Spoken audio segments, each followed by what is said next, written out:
Machinganim sopi mana nang raje puana kanja ketang long tene sing kang sa nang phane sing me nang ke ha than ji alam ta than ha he ni sing be arlo nang phan si do e pe prai ji puta ne pe prayo ne nang phan na hok si sing nang ke ha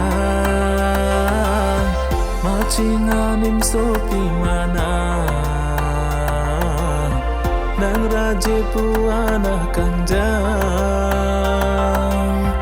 ketang long tene sing kang sa nang phane sing me nang ke ha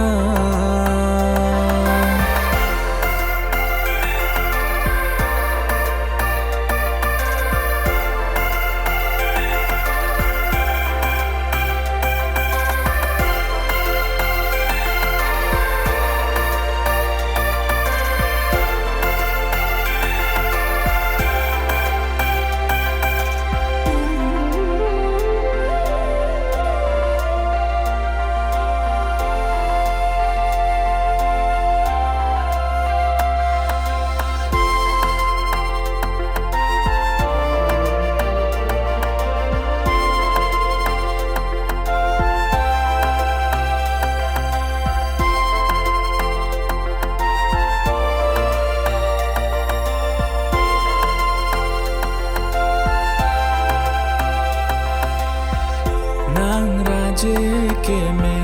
ang baramone longa thaya ve bang so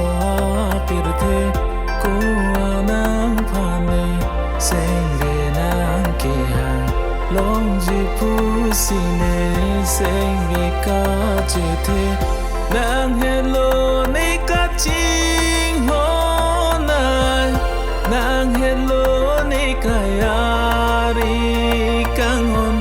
nang pensirun me bochera jine nang avete do the ka hon machinganim sopi mana nang raje puana kanja ketang long tene sing kang sa